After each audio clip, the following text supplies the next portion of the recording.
with children as tired as the adults are weary. The wait, which for them has seemed endless, is almost over. I'm taking my daughter-in-law and her children to Oman so they can reunite with my son who works there. We registered to leave 9 months ago. For others here at the Rafah crossing, it's taken far longer. Everybody we've spoken with today here at this departure hall tells us that to only have this border crossing open for a couple of days every few months isn't nearly enough. Think of all the parents who can't regularly see their children. Think of all the sick people who can't get proper medical care. The ambulances outside are indeed a reminder. Islam Salim was working on a construction site in North Gaza when he fell 5 stories.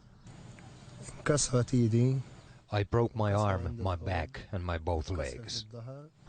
Partially paralyzed since the accident, he's been desperate to travel to Turkey to receive proper medical care.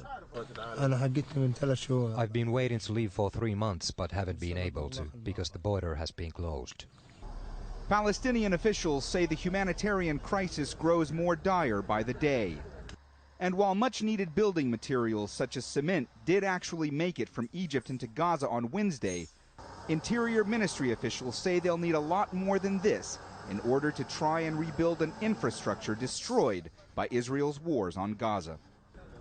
Renowned Chinese artist Ai Weiwei, currently making a documentary about displaced peoples, traveled here to understand more about the plight of Palestinian refugees.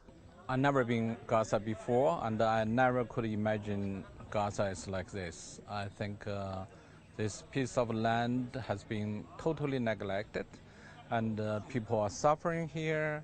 Basic human rights has been taken from it.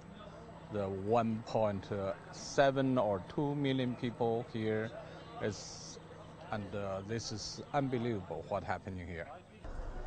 In an auditorium nearby, more gather to make the crossing. Their wait may be over, but it's clear the relief hasn't yet set in. And their fatigue hasn't come close to ending. Mohammed Jamjoom, Al Jazeera, at the Rafah border crossing.